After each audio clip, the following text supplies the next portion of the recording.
कंपनियां इन्वॉल्व थी जिन्होंने ये इलेक्टोरल बॉन्ड दिए और जिनको ठेके मिले या जिनके ऊपर से ईडी का हाथ खींच लिया गया, ईडी, आईटी, सीबीआई का, उसमें कौन अधिकारी इन्वॉल्व थे?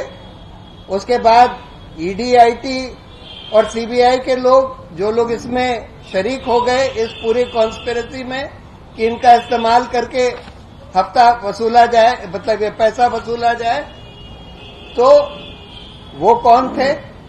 और सरकार और भाजपा के कौन लोग थे जो इस पूरे ये ट्राइपार्टाइट कॉन्स्पिरेसी हुई?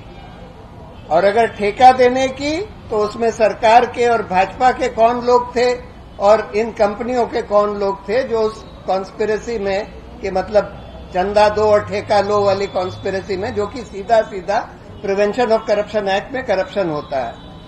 तो ये चीज बाहर आनी चाहिए, इस पर पूरी तहकीकात होनी चाहिए। सवाल ये है कि तहकीकात करेगा कौन? जब इन एजेंसियों की ही तहकीकात होनी है तो कौन तहकीकात करेगा? ऑब्वियसली कोई इंडिपेंडेंट एसआईटी का गठन होना पड़ेगा अगर इसकी ईमानदारी से तहकीकात होनी है। लेकिन अभी तो आप लोगों को, आपकी सबकी ड्यूटी है कि इसकी पूरी छानबीन करिए कि भाई इन लोगों ने कब पैसा दिया, कब इनके ऊपर ईडी की रेड हुई या आईटी की रेड हुई, कब हाथ खींच लिया गया, उसके बाद कुछ हुआ कि नहीं हुआ। अभी तो हम यही बता सकते हैं कि भाई बहुत सारी ऐसी कंपनियां हैं जिनके ऊपर ईडी, आईटी का एक्शन हुआ, उन्होंने चंदा दे दिया, उसके बाद एग्जैक्टली क्या हुआ ये आप लोग पता लगा सकते हैं। तो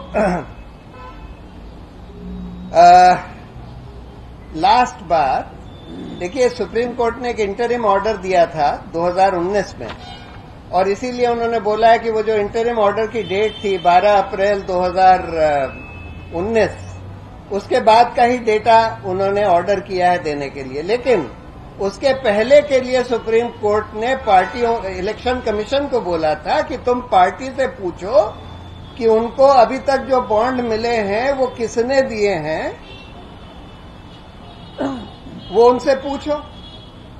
इलेक्शन कमीशन ने पूछा, और बड़ी अजीब बात है कि छोटी छोटी पार्टियों ने तो बता दिया कि हमको किसने दिए हैं इलेक्टोरल बॉन्ड, लेकिन जो बड़ी पार्टियां हैं, भाजपा, कांग्रेस, टीएमसी, इन लोगों ने नहीं बताया कि किसने दिए हैं।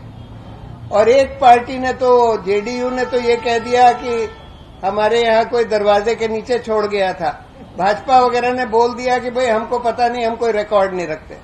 अरे आप 8,000 करोड़ इलेक्टोरल बॉन्ड का चंदा ले लेते हैं और आप कहते हैं हम कोई रिकॉर्ड नहीं रखते, हमको नहीं पता कौन दे गया। कमाल की बात है।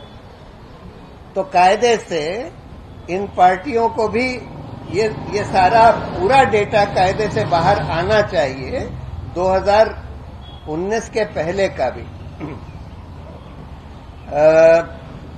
और जैसे मैंने बोला, ये तो दिखाता ही है कि भाई हमारा जो पूरा लोकतंत्र है उसमें पैसे का कितना खेल हो गया है। कि देखिए, इलेक्शन में हर कैंडिडेट के ऊपर एक लिमिट होती है, 75 लाख कितना आप खर्च कर सकते हैं। यानी अगर भाजपा 500 कैंडिडेट लगाती है, एक कोई पार्टी 500 कैंडिडेट लगाती है लोकसभा में, तो टोटल वो 400 करोड़ से कम खर्च कर सकते हैं। और यहां आपने देखा कि इलेक्टोरल बॉन्ड के ही जरिए सिर्फ 5-6 साल में सिर्फ एक पार्टी को, भाजपा को, 8,250 करोड़ सिर्फ इलेक्टोरल बॉन्ड से मिल जाते हैं। यानी कहां 400 करोड़, कहां 8,000 करोड़। अगर आपने कोई लिमिट लगाई है कैंडिडेट्स पर और कोई लिमिट नहीं लगाई है पॉलिटिकल पार्टीज के ऊपर, तो फिर कैंडिडेट्स के ऊपर लिमिट लगाने का कोई मतलब ही नहीं है, अगर वो पार्टियां उससे 20 गुना 30 गुना ज्यादा खर्च कर सकती हैं। और जो वो कैश की बात कह रहे थे ना कि भाई हम कैश खत्म करना चाहते थे पॉलिटिकल प्रोसेस से, इस वजह से हम इलेक्टोरल बॉन्ड लाए हैं, वो कैश तो पूरी तरह से चल रहा है। अगर कैश खत्म करना था तो उसका बड़ा सिंपल तरीका था। जब आपने डिमोनेटाइजेशन किया तो आपने बोला कि भाई हम कैशलेस इकोनॉमी बनाना चाहते हैं, यानी कि हम चाहते हैं कि लोग सिर्फ बैंक के ट्रांजैक्शन से पैसे का ट्रांजैक्शन लेन देन करें। ऑर्डिनरी लोगों को तो आप नहीं बाध्य कर सकते कि भाई आप सिर्फ बैंक से ही लेन देन करिए, लेकिन पॉलिटिकल पार्टीज और कैंडिडेट्स को तो कर सकते थे। एक लाइन का रिप्रेजेंटेशन ऑफ पीपल एक्ट में बस अमेंडमेंट लाना था कि political parties and candidates will only take money and spend by banking channels and will not be entitled to take cash or spend in cash. अगर आप ये कर देते और अगर आपको पकड़ लिया गया कैश लेते हुए या देते हुए तो फिर उसको करप्ट प्रैक्टिस माना जाएगा, आपको डिस्क्वालीफाई कर दिया जाएगा. इतना सा अमेंडमेंट लाना था, उससे कैश करीब करीब बंद हो जाता.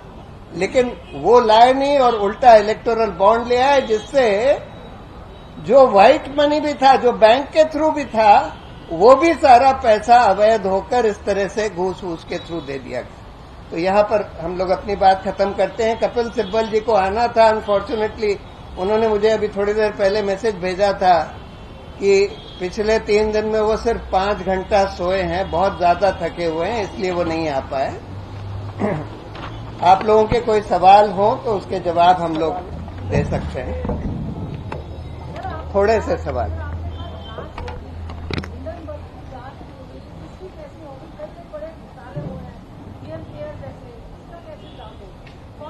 नहीं, जांच मैंने ये नहीं बोला जांच होगी, मैंने बोला जांच होनी चाहिए, होनी चाहिए. इसके ये तो बिल्कुल ऑलमोस्ट ट्रांसपेरेंट ब्राइबरी किकबैक्स का केस है ना. आधे से ज्यादा इलेक्टोरल बॉन्ड उन्हीं कंपनियों ने दिए हैं जिनके ऊपर ईडी आईटी वगैरह की रेड हुई और उसके बाद उसके आसपास उन्होंने दे दिए, या जिनको ठेके दिए गए उसके आसपास उन्होंने दे दिए, या जिनके फेवर में पॉलिसी बदली गई उसके आसपास दे दिए. तो ये तो सीधा सीधा करप्शन का मामला है. इसकी तो जांच होनी ही चाहिए. लेकिन सवाल ये है, इसकी जांच सीबीआई भी नहीं कर सकता, इसकी जांच ईडी भी नहीं कर सकता. इसकी जांच तो कोई एसआईटी ही कर सकती है, क्योंकि इसमें इन सब अधिकारियों की भी जांच होनी होगी जो इन सब चीजों में इन्वॉल्व है.